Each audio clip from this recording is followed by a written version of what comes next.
મોહનસિંહ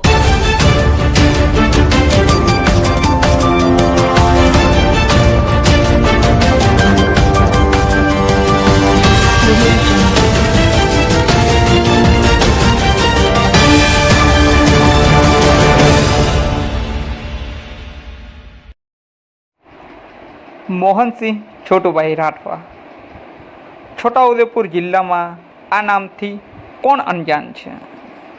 સેવાનો પર્યાય છોટાઉદેપુર જિલ્લાના વિકાસના સ્વપ્નદ્રષ્ટા, શિક્ષણને લઈ અને વનવાસી સમાજ સેવા ટ્રસ્ટના દીર્ઘદ્રષ્ટા અને અધ્યસ્થાપક, જેને ભારત દેશમાં શ્રેષ્ઠ નાગરિકનું બહુમાન મળ્યું છે.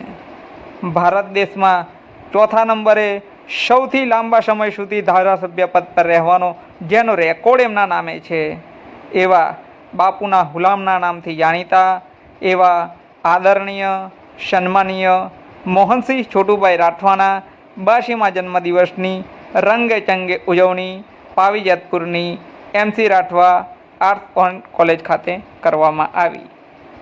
જય હિન્દ. હું છું સંજયસિંહ રાણા. આપ જોઈ રહ્યા છો છોટાઉદેપુર વ્યૂ.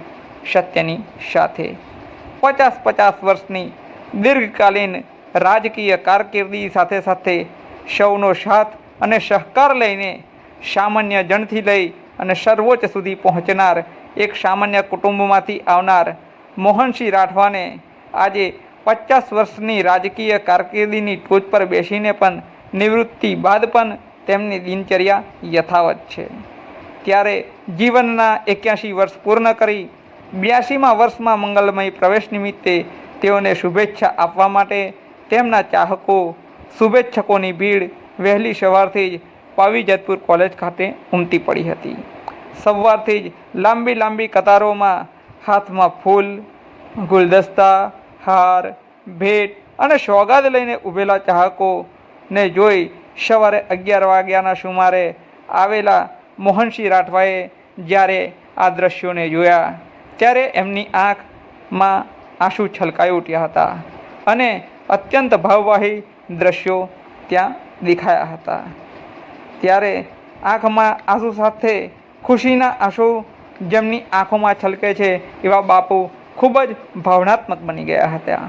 મોહનસિંહ રાઠવાના જન્મદિવસની ઉજવણીની સાથે સાથે આદિવાસી સમાજના અભ્યાસુ અને લેખક એવા નવલસિંહભાઈ રાઠવાના તથા ડૉક્ટર દીપકભાઈ કાશીપુરિયા અને ગણપતભાઈ નાઈ, આમ 3 લેખકોના કુલ 6 પુસ્તકોનું વિમોચન પણ મોહનસિંહ રાઠવાના જન્મદિવસ નિમિત્તે કરવામાં આવ્યું હતું. આ પ્રસંગે હાસ્યકાર, હાસ્ય કવિ અને સાહિત્ય જગતમાં જેમનું આગવું નામ છે એવા ડૉક્ટર રાજેન્દ્રભાઈ હાથી વિશેષ ઉપસ્થિત રહ્યા હતા. હજારો ચાહકોની ભીડની વચ્ચે મોહનસિંહ રાઠવાના જીવન પર આધારિત જીવન અંજલિ થાજો એ પુસ્તકની ડિજિટલ આવૃત્તિને પણ ખુલ્લી મૂકવામાં આવી હતી. જેનું જીવન જ સેવાનો યજ્ઞ છે એવા મોહનસિંહ છોટુભાઈ રાઠવાએ એમના કાર્યકાળ દરમિયાન રાજકીય, સામાજિક, શૈક્ષણિક ક્ષેત્રે છોટાઉદેપુર જિલ્લામાં ક્રાંતિ સર્જી છે. ત્યારે આજે એમના 82મા અવતરણ નિમિત્તે તેમના સાથી સમર્થકોએ આ વાતોને વાગોળી હતી. એ પછી સુખી ડેમ જેવી ખૂબ જ મોટી યોજનાને સાકારિત કરી 500 હેક્ટર જેટલી ભૂમિને નવપલ્લવિત કરી હરિયાળી બનાવી અને હરિયાળી ક્રાંતિની વાત હોય કે વનવાસી સમાજ સેવા ટ્રસ્ટ દ્વારા આશ્રમ શાળાઓ અને છાત્રાલયોનું નિર્માણ કરી આદિવાસીઓમાં શિક્ષણ ક્ષેત્રે કરેલું અનોખું યોગદાન હોય. સૌથી લાંબા સમય સુધી એક જ વિસ્તારમાંથી કોઈ પણ પક્ષ કે કોઈ પણ નિશાન હોય, જીત નિશ્ચિત જ હોય એવી રાજકીય સિદ્ધિ હોય. આવા જીવનના તમામ પાસાઓને સાર્થક કરી અને જીવનના 81 વર્ષની સફરને સફળતાપૂર્વક પૂર્ણ કરી 82મા વર્ષના મંગલમય પ્રવેશ નિમિત્તે તેમના સૌ ચાહકોએ મોહનસિંહ છોટુભાઈ રાઠવાને ખોબે ખોબા ભરી અને શુભેચ્છાઓ સહિત નિરામય સ્વાસ્થ્ય અને દીર્ઘાયુષ્ય માટે પ્રાર્થનાઓ કરી હતી. जिंदगी गुजरे ऐसे कि हर पल खुशियों से आपकी मुलाकात हो। इंदिरा गांधी वखते विरोध पक्षनी गाड़ियों दारू भरेली पकड़ेली कांग्रेसने અને જનતા દળમાંથી મોહનસિંહ ભરેલા તો મોહનસિંહને રાતે ખબર પડી કે મને કે દિનેશ તું જા અને આપણે કોઈને અમે કેસ નહીં કરવો એવા એવા એવા એટલા ઉદારદિલના હતા કે વિરોધ પક્ષના પણ માણસોનું કોઈ જતા પોલીસ કેસ થવા દે નથી અને મોહનસિંહભાઈએ આજીવન એમનો એક મોટો પ્રસંગ કહું એ ઓછું ભણેલા પણ પહેલા ઇલેક્શનથી એમની જોડતો આવ્યો છું કે આ વિસ્તારના જે બજેટમાં જેટલા કામો મંજૂર થાય વિકાસના રાજ્યના મારા તાલુકાના વિસ્તારમાં કેટલા કામો આવે એનો અભ્યાસ કરવા માટે વાંચે તો ના સમજ પડે તો સેક્રેટરી અહીં જેતપુર આવીને ટીડીઓ સાહેબ પાસે મામલતદાર સાહેબ પાસે ઇંગ્લિશમાં ટ્રાન્સલેટ કરાવી અને પોતે આ વિસ્તારમાં શું લાભ મળે છે એવા કેટલાય કામો કર્યા છે એ માટે એક સામાન્ય કુટુંબમાં 12 ગામે એમનો જન્મ થયેલો એમનો અભ્યાસ ઓલ્ડ એસએસસી 11 ધોરણ સુધી અભ્યાસ કરેલો એમને સરકારી ખાતામાં વિવિધ જગ્યાએ નોકરી મળતી હતી પણ એમના પિતાશ્રી અને એમના કાકાશ્રી એવું કહેતા કે આપણે નોકરી કરવી નથી, આપણે 4 દિવાલો વચ્ચેનું જ્ઞાન લેવું નથી, આપણે સમાજની સેવા કરવી છે. એમની વાત જે પકડી રાખી ત્યાર પછી 1967નું પહેલું ઇલેક્શન આવ્યું તો એક એમના મિત્રને ઊભા રાખેલા તેમાં થોડા મતે હારી ગયા અને 1972માં પોતે સંસ્થા કોંગ્રેસ તરીકેના ઉમેદવાર થયા. પછી 1972, 1975, 1980, 1985, 1990, 1998, 1995 અને આ રીતે સતત એમને 11 વખત ચૂંટણી લડ્યા અને માત્ર 2002ની ચૂંટણી હારી ગયા. તે પણ વિધાનસભા મત વિસ્તાર તો એક જ પણ ઉમેદવાર એક, વિધાનસભા મત વિસ્તાર એક, પાર્ટી અલગ, પાર્ટીના નિશાન અલગ, તે છતાં પણ જીત્યા. એનું કારણ કે એમનું કામ એમની વિચારસરણી, લોકો પ્રત્યેનો પ્રેમ, એમને જે કામો કરેલા ને એટલા માટે લોકો એટલો બધો અનહદ પ્રેમ આપ્યો કે જે કદી ભૂલાય નહીં અને એના માટે એમને આ રાજકારણમાં એવું એક જીવંત ઉદાહરણ પૂરું પાડ્યું. એમને સરકારશ્રી તરફથી શ્રેષ્ઠ નાગરિક તરીકેનો પણ એવોર્ડ મળ્યો છે અને સૌથી વધુ ચૂંટાવા ધારાસભ્ય તરીકે ભારતમાં એમનો 4થો નંબર ધરાવે છે. દાદા શું નામ તમારું? હું પર્વતસિંહ રાઠવા, આમ તો મોહનસિંહભાઈના હું કાકાનો દીકરો છું.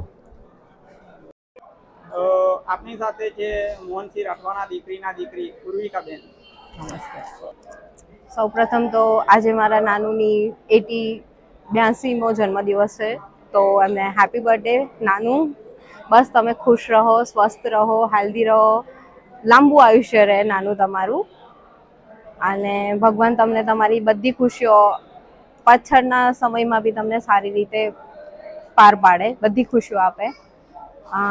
નાનું જોડે અમારો સમય બહુ ઓછો રહ્યો, બિકોઝ એ જ્યારે બી આવે થોડોક ટાઈમ આવે પછી એમને બીજા બધા કામો હોય એટલે નીકળી જવું પડતું હતું. પણ જેટલું અમે રહ્યા એમાંથી એમના જીવનને જોઈને જ અમે બધું જે શીખ્યા છે, બધું અત્યારે જે જગ્યા પર છે, અત્યારે અમે જે ઊંચાઈઓ તો ના કહેવાય, જે ભણી ગણીને બહાર હમણાં નીકળ્યા છે એ એમના જીવનને જોઈને જ બધું પ્રેરણા લીધી છે. અને નાનુંની વાત જ અલગ છે. બધાના લોકોના લાડીલા હોય તો અમારા કેમ ના હોય. અમે તો એમના નાનું ને પ્રપુત્રીનો સંબંધ જ અલગ છે. એમની આંખમાં આંસુ આવે તો અમને દુઃખ થાય, તો બસ એ ખુશ રહે. અને એમને જે કામ કર્યા એવા અમને બી ભગવાન સદબુદ્ધિ આપે કે અમે બી એમના જેવા કામ કરીએ, નિસ્વાર્થ ભાવે કામ કરીએ. બસ ભગવાન અમને એવી આશીર્વાદ આપે. Thank you. મોહનસિંહ રાઠવા સાહેબના જીવનમાંથી સાદાઈ, સરળતા અને કોઈ પણ વિષયનો ગહન અભ્યાસ કરી અને તે લક્ષ્યને પાર પાડવા માટે જીવનનો ધ્યેય બનાવવો અને આગળ વધવું એ મારા જીવનમાં ખૂબ મહત્વનું છે. અમારો ગોલ તો સમાજ સેવા છે. શિક્ષણમાં જે હજુ ઉણપો છે એ ઉણપો પૂરી કરી અને આ વિસ્તારને શ્રેષ્ઠ શિક્ષણ મળે એ દિશાનો અમારો પ્રયત્ન છે. અને આ બધું અમારા વનવાસી સેવા સમાજ ટ્રસ્ટના આદ્ય સ્થાપક મોહનસિંહ રાઠવાએ જે બીડું ઝડપેલું છે ને અધૂરા કામો છે તેને અમારે પૂર્ણ કરવાના છે. જેતપુર મુકામે Mohansinh Chhotubhai Rathwa arts and science college ખાતે મારા પિતાશ્રીનો એટલે કે મોહનસિંહ છોટુભાઈ રાઠવા પૂર્વ ધારાસભ્ય નો 82મો જન્મદિન આજે અહીંયા ઉજવવામાં આવ્યો અને સાથે સાથે 3 જેટલા લેખકોના 6 ઉપરાંતના પુસ્તકોનું આજે વિમોચન પણ કરવામાં આવ્યું. તેમાં ડૉક્ટર દીપકભાઈ કાશીપુરિયા મહાગુજરાત સાહિત્ય પરિષદના જેઓ આદ્ય સ્થાપક છે, 100 ઉપરાંતના એમના પુસ્તકો જેમને લખ્યા છે તેમનું એક પુસ્તક તમારે સફળ થવું છે. સાથે સાથે ગણપતભાઈ નાઈ કે જેમના 2 પુસ્તક જીવન સૌરભ અને મારી જીવન યાત્રા, અને બીજું ખૂબ ગૌરવ એવું કહી શકાય એવા આદિવાસી રાઠવા સમાજના લેખક, પોતે શિક્ષક છે એવા નરવતસિંહ રાઠવાના 3 પુસ્તકો પાલનો પમરાટ, ચાલને જીવી લઈએ અને અમે નિશાળના છૈયા, આવા પુસ્તકોનું આજે અહીંયા વિમોચન પણ કરવામાં આવ્યું.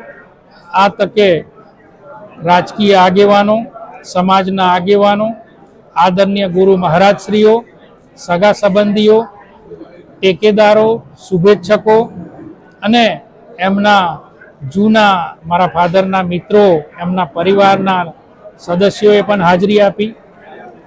એમને જે સંસ્થાઓ સ્થાપેલી એવી કોલેજો, હાઈસ્કૂલો, એના સૌ આચાર્યશ્રી સહિતના સ્ટાફ મિત્રોએ પણ આજે એમને શુભેચ્છા પાઠવવા અહીં હાજરી આપી. અને આપ સૌ જિલ્લાના અગ્રગણ્ય પત્રકાર મિત્રો, યુવાન પત્રકાર મિત્રોએ પણ આજના વિઝ્યુઅલ લેવા માટે અને એમને શુભેચ્છા પાઠવવા માટે આપ સૌએ પણ હાજરી આપી છે. તો સૌ મીડિયાના આપ પત્રકાર મિત્રોનો પણ હું દિલથી ખૂબ આભાર માનું છું કે જે અમારા કાર્યક્રમમાં સહભાગી થવા આપ અહીંયા હાજર રહ્યા. અને સાથે સાથે સોશિયલ મીડિયાના માધ્યમથી ફેસબુક હોય, વોટ્સઅપ હોય, ઇન્સ્ટાગ્રામ હોય, લિંક્ડઇન હોય અને વિદેશથી પણ એમના જૂના મિત્રો, એમના પરિવારોએ ફોનના માધ્યમથી પણ એમના જન્મદિવસની શુભેચ્છા પાઠવી છે.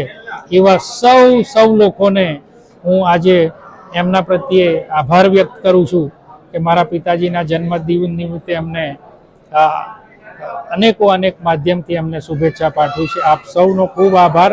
ભારત માતા કી જય. જય જય ગરવી ગુજરાત.